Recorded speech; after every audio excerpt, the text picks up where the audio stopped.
watch a country do that is fascinating. Coffee culture here. You've got beaches galore and plenty of places to see the sunset. Nice corner of the world, isn't it? You'll have friends for life. Yay!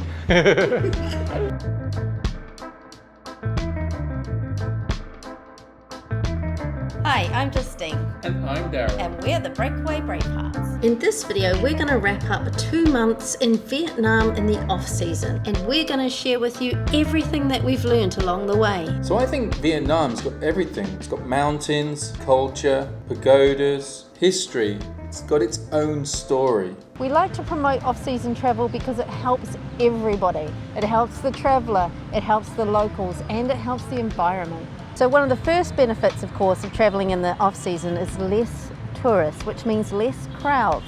There's likely to be less people in your groups on any tours that you do, which means you get more time with the guide where you can really get to know them well. So you've still got all your beachside resorts and cafes, but without the crowds. Travelling in the off-season can be a lot more budget-friendly. You can get really good deals at the last minute. So we managed to get this particular room, which came in at about $12 per night. I wouldn't be a Brit unless I was talking about the weather. You get it not too hot and you get it not too cold. Of course, on the one day that we wanted to film our wrap-up, it did happen to be a grey day with a little bit of drizzle in the sky. Locals don't seem too bothered by it though. There is a myth that things are closed during the off-season. Vietnam doesn't seem to close down. The only encounter I've perhaps had is that some hotels sometimes are unable to offer 24-hour service. But what we really enjoy the most about travelling in the off-season is that you get more time with the locals. We found everybody we met here was incredibly friendly. You have got to come to Vietnam just for the hospitality and the lovely people that are within it.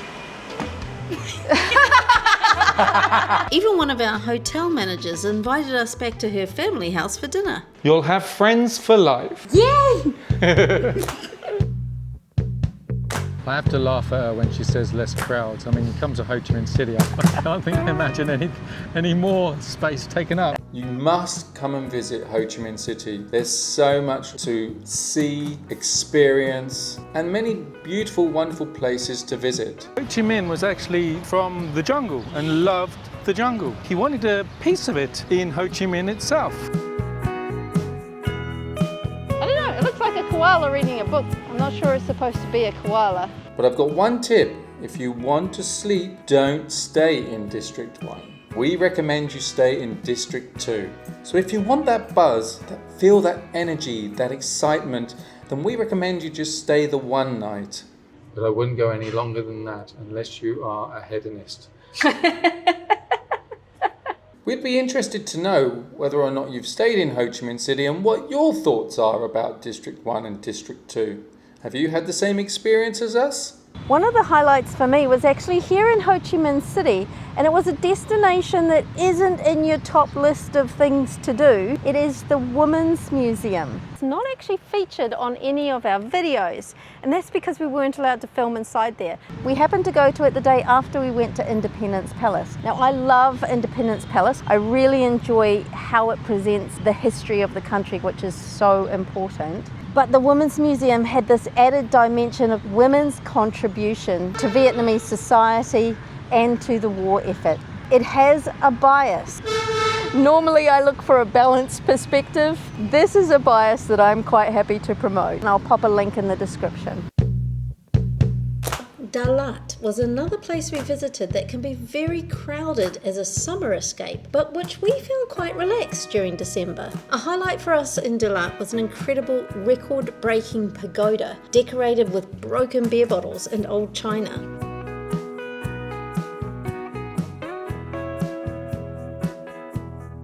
It was a very peaceful, sort of calming experience. Another city which is popular for weekend getaways is Vung Tau, as it's just a short boat ride from Ho Chi Minh, and it's a coastal city with great beaches and fabulous seafood. You've got beaches galore and plenty of places to see the sunset, and during the off-season you're going to be able to find peace, calm and tranquility while still enjoying a bit of energy and vibe.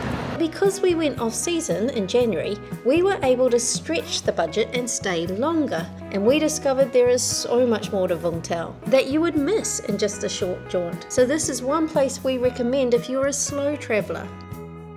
Sometimes we find ourselves a house sit or look for some volunteer work, and that tends to take us off the beaten track. Two smaller, lesser known towns which we visited along the south central coastline were Phang Rang and Phan Thiet. These places were incredibly quiet, which allowed us to really relax and enjoy the scenery and the friendliness of the people. Hello! Hello! Hello! All of these places feature in more depth in our other videos in the Vietnam playlist, so check those out to get a real feel for what areas will suit you. And don't forget to hit the subscribe button while you're there. A heartfelt thank you to all our subscribers. You're the reason that we can do what we're doing. When we started this journey, we really dreamed of creating a community who care about the people and places they visit. And thanks to you, that dream's starting to become a reality. So if you haven't subscribed yet, please, we'd love you to join us. Just hit that subscribe bell and don't forget the notifications.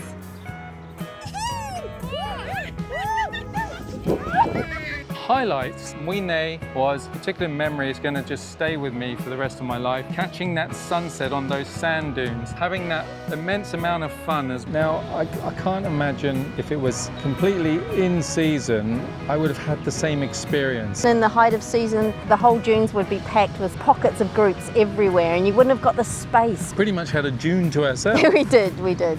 But what made it was the people behind it. Went to great efforts to see you enjoy yourself, which they've succeeded at. Really good laugh. I think everyone had a laugh at my expense. We like to take small local tours, and in the off season it's always very small groups, so the guide is relaxed and has plenty of time to answer all our questions and share with us their local insight. Dalat, the experience in the plantation, learning about the coffee was amazing. I used to be a volunteer in a farm. We will learn about the whole process, can stay here, living here, learning here. A very great environment. Two unforgettable experiences stood out for me. Our night tour of Kanto with Sunny, who took us to hidden local gems like a volunteer-run hospital using traditional medicine, and our visit to the Mekong Delta's floating markets. Clara brought us aboard a family boat and explained the dilemma of preserving these fast disappearing markets for tourism when young people are actually very reluctant to continue the tradition. It has changed a lot. Yeah.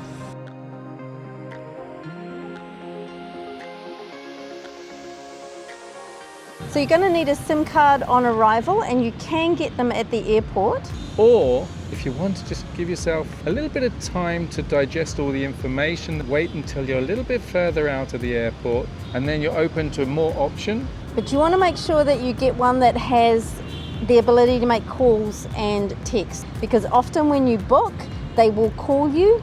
Even with taxis, they'll call you.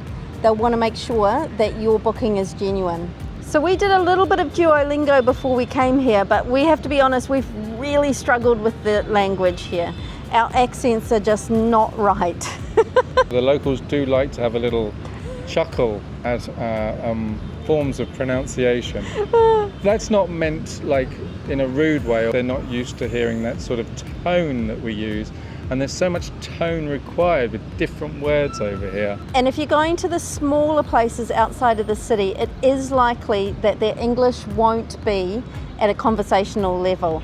You're also less likely to find English translations, but remember, Google is your friend as long as you've got enough charge on your phone and a decent SIM card.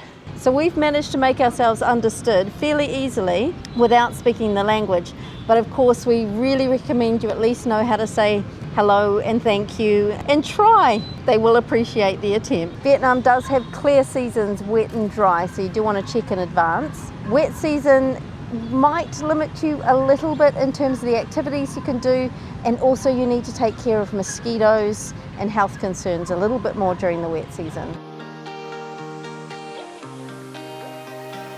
Be a bit aware of people offering you taxis. This is why we think it's better to go through the app. That way you kind of get a better idea of how much you're supposed to be paying. We've popped a link in the description of the app that we used, which we found very quick, very convenient, very reliable. You can choose different qualities of taxi, whether you want the luxury option, which will give you more luggage space, but the cheaper option is still perfectly good, perfectly safe, perfectly reliable. And what we like most is that they're all electric cars. Now, you will have people asking you for money as you go, and that's your choice as to whether you contribute to them or not. Locals tell us your best response, if you're not interested, is to just not look them back in the eye. It's difficult to do, but it's the best way, because otherwise you're going to end up frustrated, which isn't helpful either, especially if you're dealing with children. As of course there may be the possibility that their parents are not sending them to school, they're sending them out on the streets instead, and so that might not be something you want to encourage.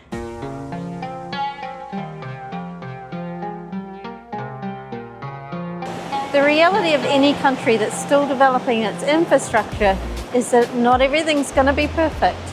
I think Vietnam is still working through how does it protect sustainability, how does it protect its environment, how does it protect its culture during this fast pace of change. And to watch a country do that is fascinating. But what I've really enjoyed learning about is this feeling of independence and self-determination that you can just see in everyone that you meet, and the stories that are told in the museums by the tour guide. You see a lot of strength, and you see a lot of growth, and you see a lot of positivity, and you see a lot of smiles. There's a reputation that Vietnam has around pickpockets, scams, and the quality of food. I actually don't see it as any worse or any better than any other country that I've visited. Go to the back streets, go to the smaller restaurants with the little chairs, try things that are not painted, this is for Western tourists. I think that's what Vietnam's about. It's about challenging your comfort zone and finding a new one.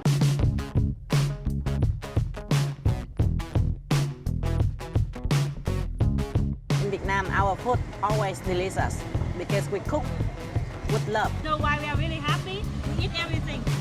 It's hard to find a thing that we don't eat. We very quickly came to love Vietnamese food. One thing that surprised us about Vietnamese food is how accessible it is. You can get a really good filling meal for under $2.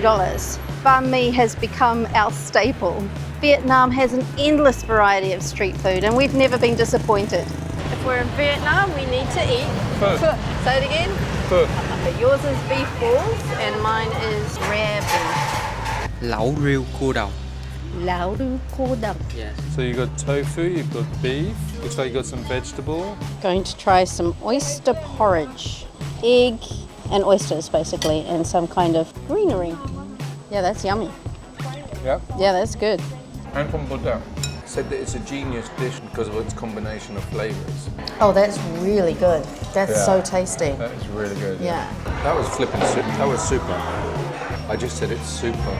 I have not had enough coffee for your jokes this morning. And speaking of coffee, The coffee culture here. That's got a bit of bite to it.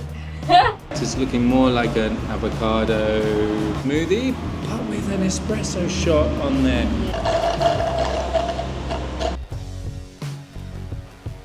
oh, that is good. It's a coffee at the bottom, and it looks like a layer of some kind of egg stuff on top, like a custard kind of. That is very tasty. So do we recommend it? 100%. As the sun sets over Vung Tau, we have to say how grateful we are to Vietnam for hosting us during this year of their 50th anniversary. But we haven't even made it to the north of Vietnam yet, so that's definitely on our to-do list. So can you guess where we're going next? Where 90% of the population are Buddhist, and it's a neighboring country to Vietnam. Until then, Happy travels, everyone.